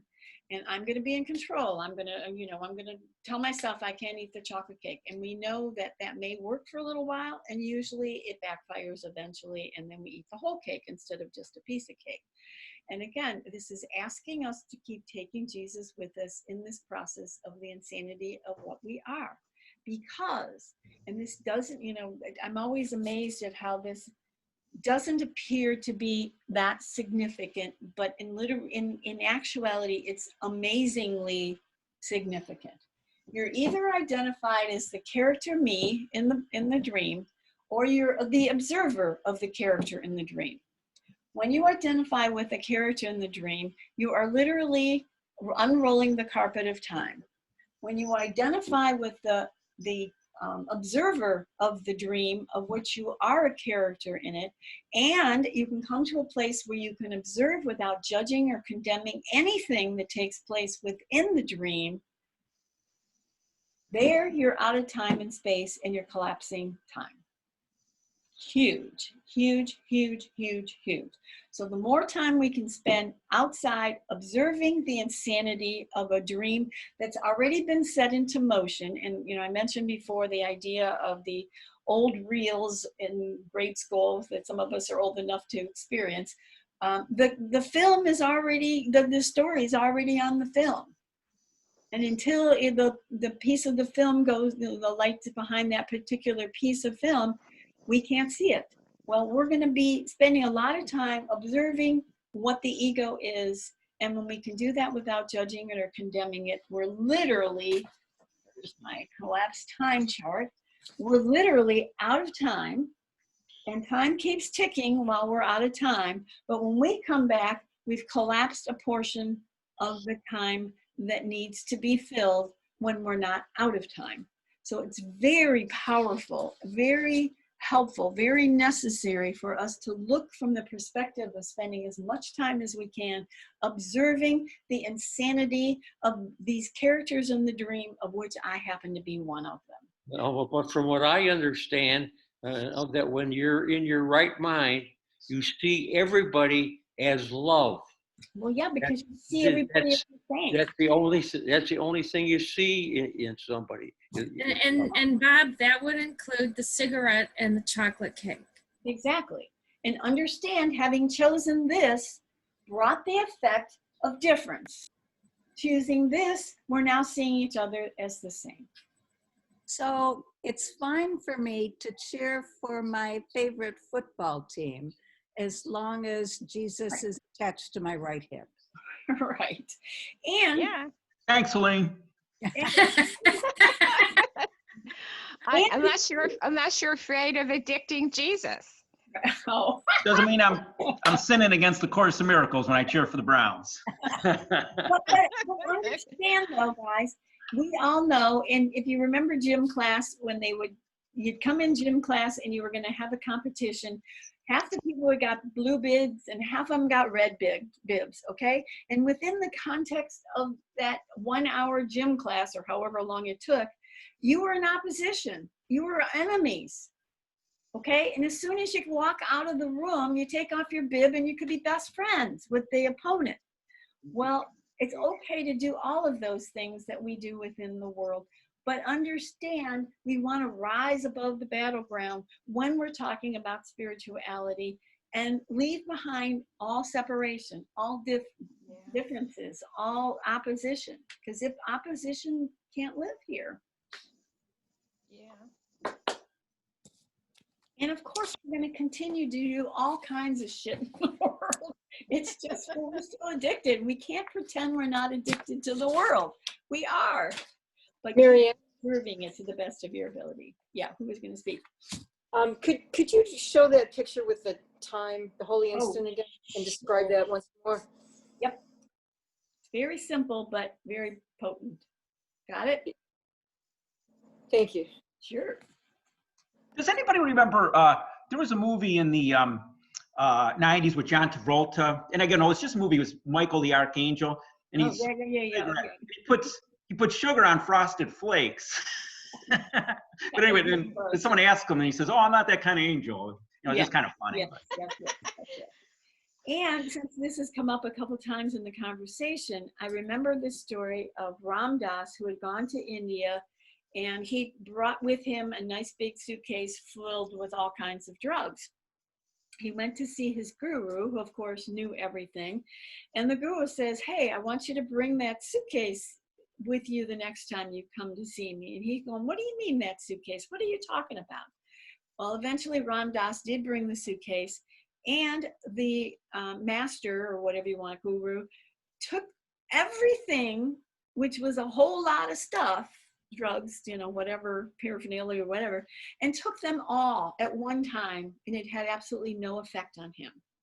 To show Ram Dass that, yes, when you believe that drugs and everything else have a power to them, your experience will be that it will. But when you're outside of time and space, none of that will have an effect on you. And you can't try that at home to test out Oh, if you're at one with the Holy Spirit. That's Okay. not the way to do it. No, I mean you don't try that out. You Caution. yeah, I Right, mean, right, yeah, you don't, that isn't Right. that isn't your path until you know Until you're it's your there. path, I Right. guess. And don't be pushing it. Yeah. Yeah, I mean, don't, and you know, if Right. you want that cigarette and it helps you, Yeah. or you think it does, then when you find that it doesn't, I mean, like, it's interesting you start to separate out your feelings more about what's really happening to you when you have the cigarette and you start hacking.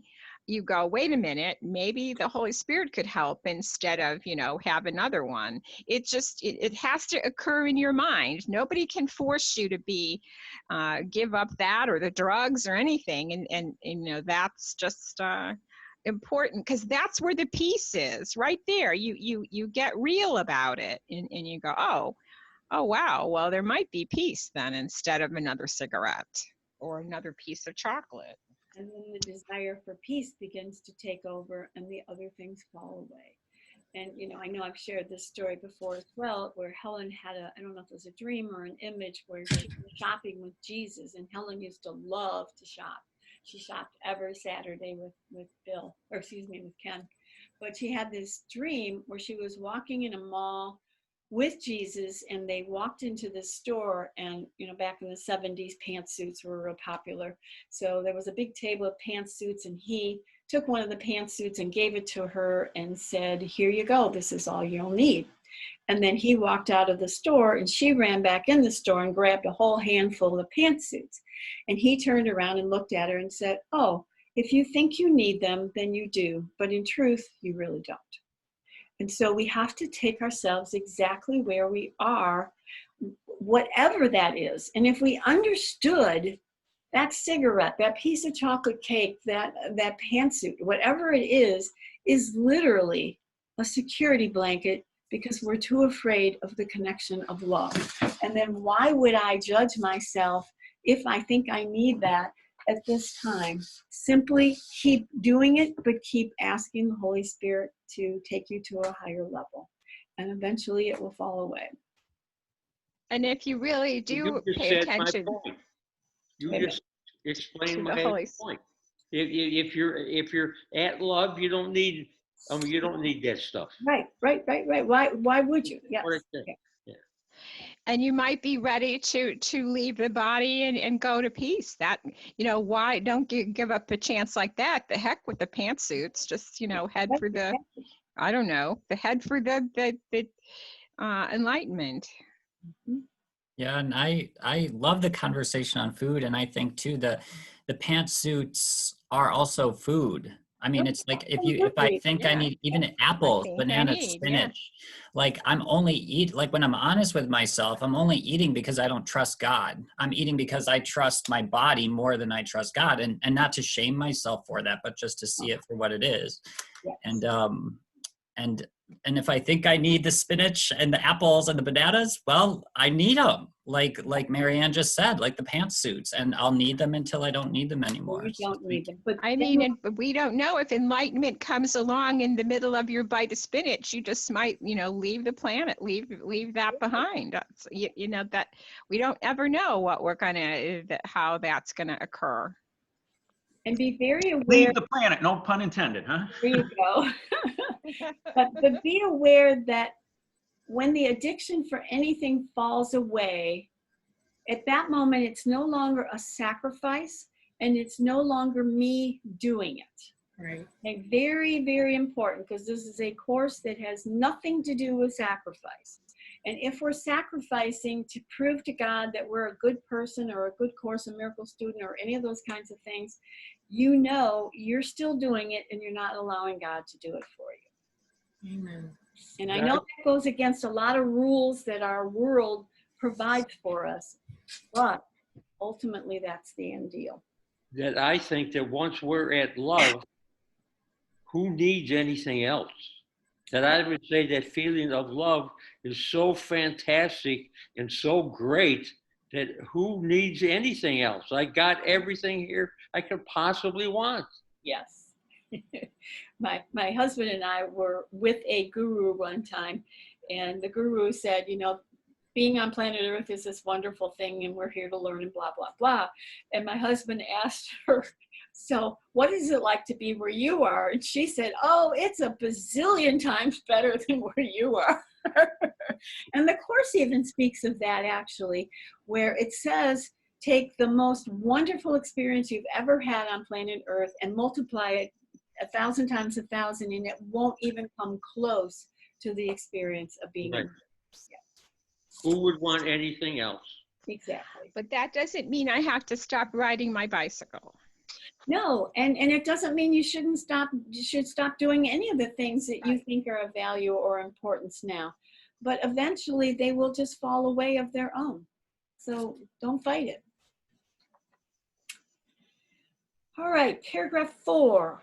All fear is ultimately reducible to the basic misperception that you have the ability to usurp the power of God. Of course, you neither can nor have been able to do this. Here is the real basis for your escape from fear. The escape is brought about by your acceptance of the atonement, which enables you to realize that your errors never really occurred. Only after the deep sleep fell upon Adam could he experience nightmares. If a light is suddenly turned on when someone is dreaming a fearful dream, he may initially interpret the light itself as part of the dream and be afraid of it. However, when he awakens, the light is correctly perceived as the release from the dream, which is then no longer accorded reality. This release does not depend on illusions. The knowledge that illuminates not only sets you free, but also shows you clearly that you are free. Okay, so this is a really important paragraph. All fear is ultimately reducible to the basic misperception that you have the ability to usurp the power of God. So you might think that I just made up this chart, guys. I did not just make up this chart. When God was on the throne and we kicked him off so that we could sit on the throne, we usurped God. We said, out of the way, dude, I got it under control. And we have sat on the throne ever since then, leaving love behind and having our rules instead of God's. Now, it's not really possible because the Course constantly tries to remind us it's a dream. It's not solid. It's not real. But while we're in the dream and we believe the dream is real, we will experience it as though it is real. And the way we get out of the dream is to awaken from the dream by becoming aware of why we chose the dream, why we chose separation, and how we ended up being on the throne, and the effects of having made that choice.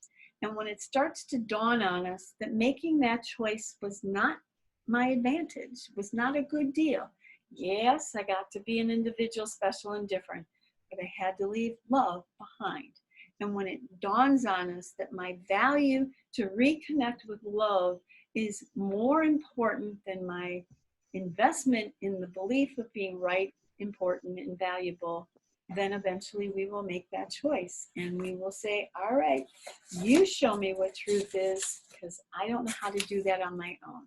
Which means I relinquish control of figuring out how to get myself off the throne and allow God on the throne. And then reap the effects of the gifts that he gave us initially and that are still waiting for us when we choose differently. So again, understand the choice for the ego literally means we kick God off the throne so we could be God. So when you're walking around the world telling everybody how everybody should do what you're doing, you're literally saying, I'm God, you're an idiot. And I'm gonna prove to you why I'm God and you're the idiot. And we don't think that's what we're really doing, but that's really what we're doing. And it's really not too pretty, guys, but that's what we believe we could do. All right, so he goes on to say, of course, you neither can nor have been able to do this. So again, the Course explains that this is it's a dream, it's an illusion, it's a cloud. It cannot affect the sun that lies behind the cloud, no matter how dark the day is. It literally cannot affect who and what you really are. So we really haven't done anything. And I think that's a refreshing concept when we're in the midst of feeling guilty about something. If we really got that what I think I've done, it is not real. So why am I sweating it? You know, but that's not where we are yet. So we'll continue to do that. All right, here is the real basis for your escape from fear. The escape was brought about by your acceptance of the atonement. And what's the acceptance of the atonement? The recognition that what I thought I did not happen. What I thought my brother did not happen. Which enables you to realize that all your errors never really occurred. So it's like taking the eraser and erasing our entire investment in the thought system of the ego. But at the same time, being very aware, I'm not ready to have my world be erased yet. And that's just where I am right now. But when I'm ready for it, it can happen. Only after the deep sleep fell upon Adam could he experience nightmares. And I have to interject this. Notice that it doesn't say a deep sleep fell upon Adam and Eve, and it's all Eve's fault, because there's only one son. And any other characters that show up on the scene are what the one son projected out into the world. So we can't blame Eve any longer. Got it, guys? I'm sort of joking, but I'm also very serious because there's only one son. And anytime the son gets perceived as dualistic in that there's a me and a something else, you know you're living in the belief system of duality. If a light is suddenly turned on while someone is dreaming a fearful dream, he may initially interpret the light itself as part of his dream and be afraid of it.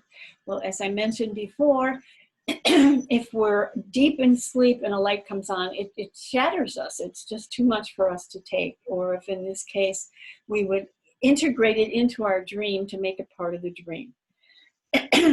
However, when he awakens, the light is correctly perceived as the release from the dream, which is then no longer accorded reality. And I often talk about the idea of if you've been in a cave for, let's say, 30 years, and finally somebody finds you and they're dragging you out into the bright sunlight, that could be harmful to you because you're so addicted to the darkness that you need a gradual process of undoing the darkness and bringing yourself to the light. And literally, that's what the little willingness does. Every time we have a little willingness, we're turning the light up just a little bit brighter. Not to the point where it blinds us because it's so intense, but just a tiny bit so our eyes begin to adjust to the truth and we become less tolerant of the darkness. This release does not depend on illusions. We're not going to figure out the answer within the illusion. Can't happen. We can only find the answer or experience the answer when we drop the illusion to allow truth to then show us what the answer is. The knowledge that illuminates not only sets you free, but also shows you clearly that you are free, because we will now align with what truth is instead of what the belief of the ego is all about. But because we're so addicted to this, the light literally right now is our enemy. I'm not ready for a bright, all-encompassing light. I still am very comfortable in the darkness, but slowly that will begin to shift. All right, paragraph number 5. Whatever lies you may believe are of no concern to the miracle, which can heal any of them with equal ease. It makes no distinction among the misperceptions. Its sole concern is to distinguish between truth on one hand and error on the other. Some miracles may seem to be of greater magnitude than others, but remember the first principle in this course. There is no order of difficulty in miracles. In reality, you are perfectly unaffected by all expressions of lack of love. These can be from yourself and others, from yourself to others, or from others to you. Peace is an attribute in you. You cannot find it outside. Illness is some form of external searching. Health is inner peace. It enables you to remain unshaken by the lack of love from without and capable through your acceptance of miracles of correcting the conditions proceeding from lack of love in others. All right. So whatever lies you may believe are of no concern to the miracle. The miracle is nothing happened. You're still in line with love. The lie only is an effect when you believe it's true, but it has no effect on what truth is. So whatever lies you may believe are of no concern to the miracle, which can heal any of them with equal ease. So the way it's the equal ease is it doesn't matter how I've lost my peace, whether it's because I cracked my fingernail or someone just bombed my house. It's either real or it's not real. Well, most of us at this point think everything is real. And so we're affected by just about everything that comes down the pike. And it will justifiably take my peace away. But when we're aligned with what truth is, it won't take my peace away. You know, Jesus dying on the cross from the perspective of the Course responded to all of those who were crucifying, teach only love, for that is what you are. Because at that moment, he knew he was love. He could only love those who were calling for love. Now, myself and probably most of the rest of us in this group probably would not have quite that same experience if it took place today. But he's offering us the guidance to take us to that experience that he experienced and is trying to show us step by step, you know, how we got in trouble, what we've done to maintain it, and again, how to step out of it. Its sole concern is to distinguish between truth on the one hand and error on the other. That's all that the Course is offering. Lie, error, truth. Only two choices. None other exists in this thought system. And you're always either in this one or in this one. Totally unequivocal. You can't be halfway pregnant, like they say. Okay. Some miracles seem to be of greater magnitude than others, and obviously because we have been taught and taught ourselves via the choice, I guess you could say, that there are certainly orders of difficulty. Some things are really important, other things are just sort of important, and others are like, oh my gosh. But in truth, again, you're either in truth or you're in fear. All right. In reality, again, if you're over here, you are perfectly unaffected by all expressions of lack of love. Well, I don't know about the rest of you guys. I'm not there, but boy, does that sound appealing to me, to be able to come to a place where I would not be affected by any miracles, any lack of love, no matter what it was wrapped in. That's appealing to me. Not there yet, working on it, but very appealing. These can be from yourself and others, from yourself to others, or from others to you. So it doesn't matter if you're asking for healing for yourself, your brother, or if it's coming from someone else. It literally is all enmeshed because you're going to see all of those three through this lens if you're choosing separation, or through this lens if you're choosing for healing. And we all go collectively together for that healing experience. Peace is an attribute in you. I don't have to go anywhere else. I don't have to do anything else. I can call on peace in any moment that I want because it's within me. It's just covered over by what the illusion represents. You cannot find it outside. Well, again, look at all the ways that all of us have attempted to find peace in the world. And we'll continue to try to find peace in the world because we're so addicted to that choice. But peace cannot be found there.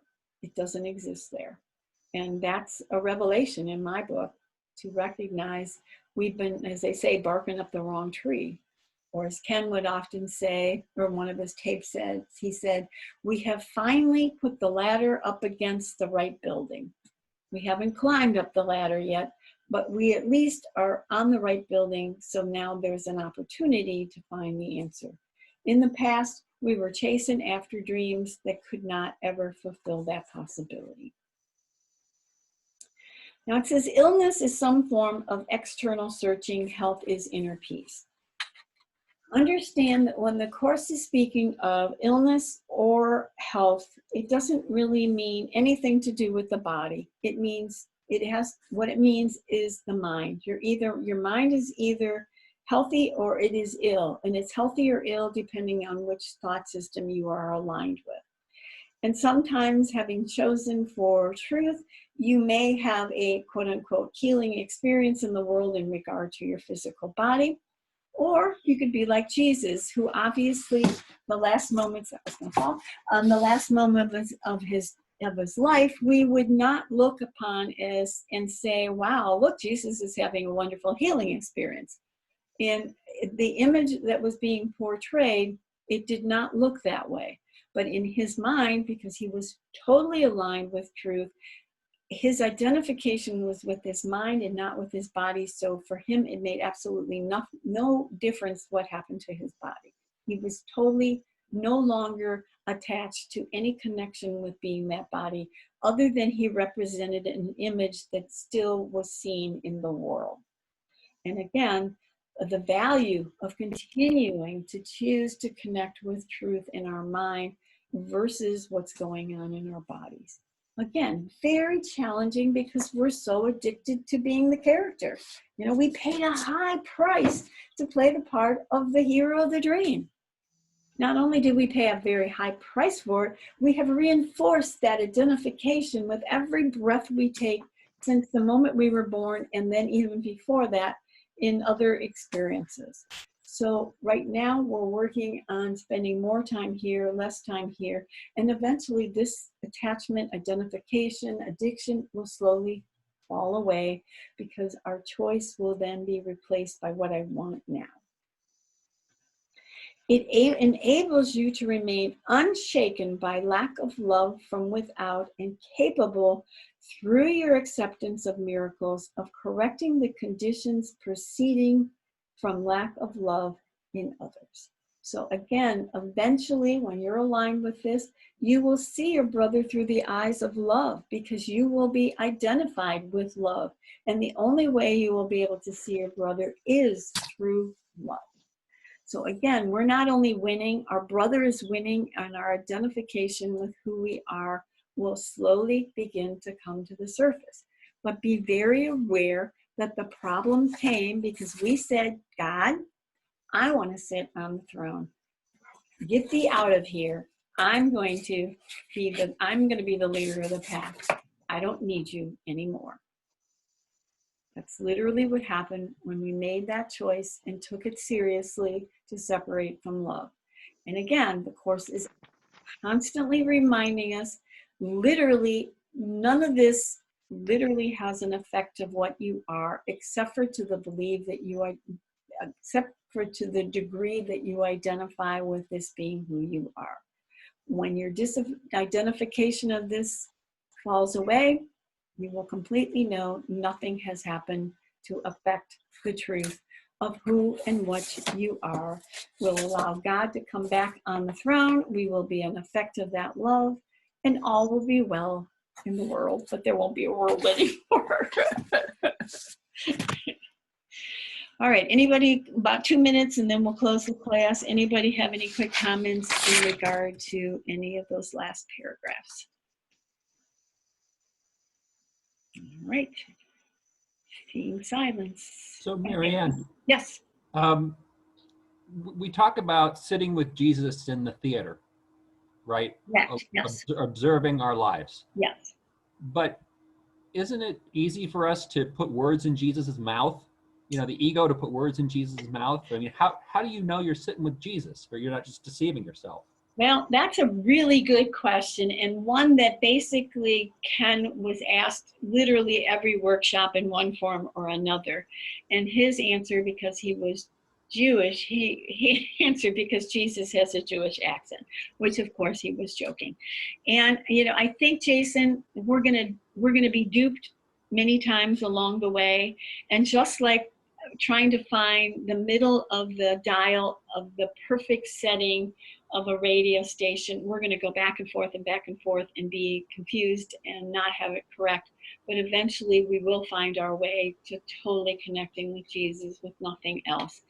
And I don't think anybody can get to that point without the experimentation of back and forth and being duped. And you see that the result of this process is, if I choose for the ego, I'm going to see the effects of the ego in the world.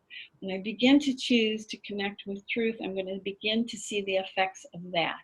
And so anytime any effect shows up in my world of something less than peace or love, just as Helene was saying, remember that's a reminder that I'm not aligned with truth right now, and keep doing that. And eventually this side of the awareness of who I am will begin to outshine, and then I will know that I know that I know.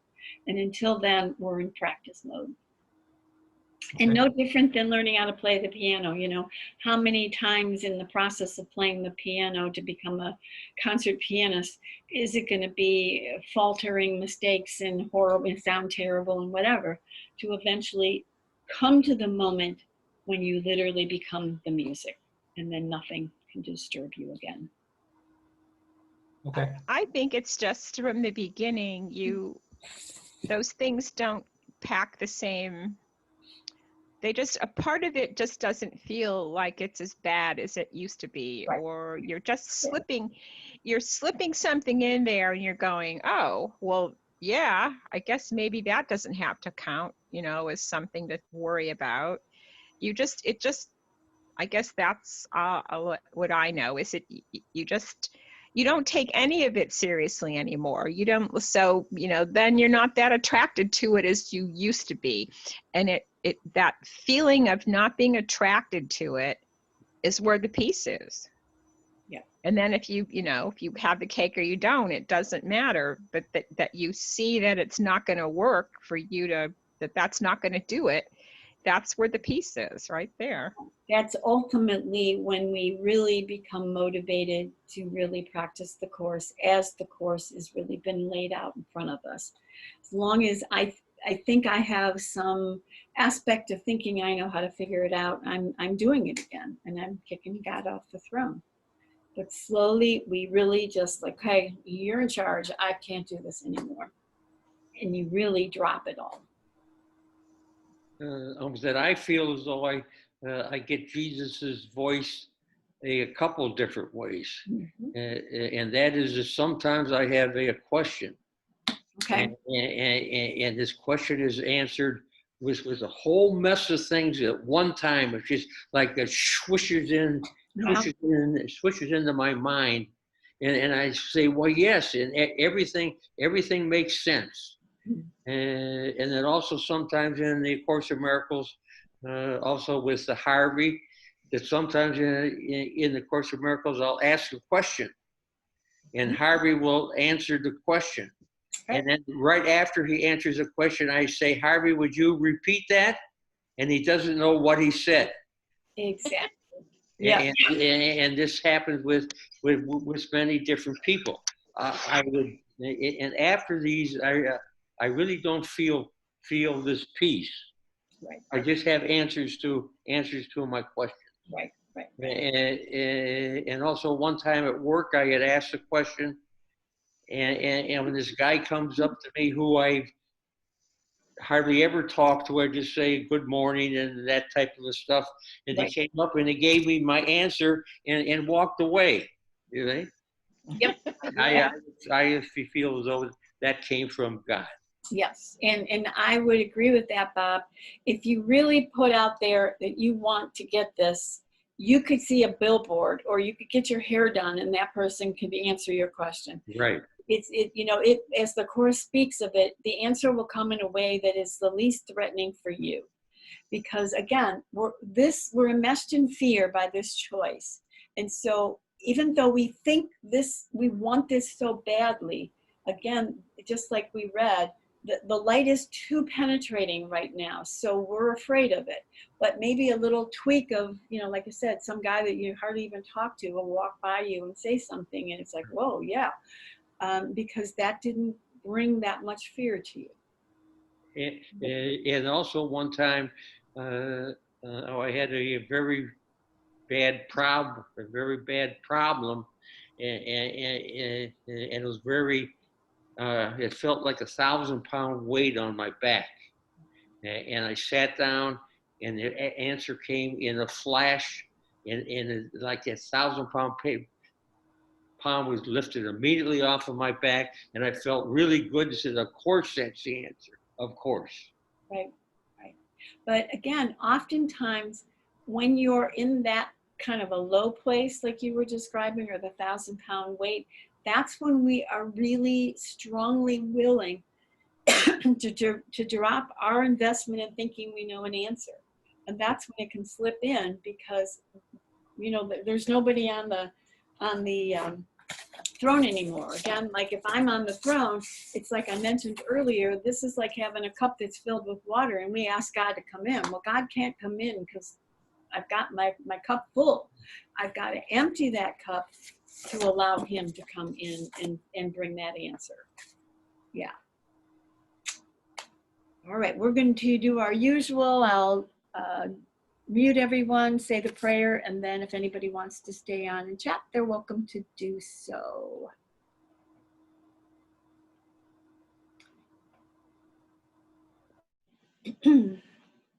So everybody take a nice big deep breath and let it all go. Forgive us our illusions, Father, and help us to accept our true relationship with you, in which there are no illusions and where none can ever enter. Our holiness is yours.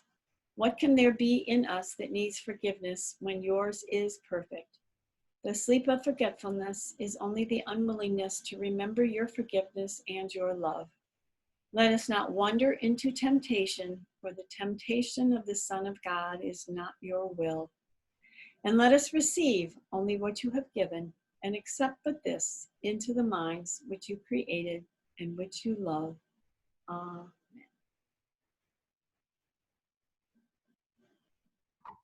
Thanks, Marianne. Always wonderful to see everybody.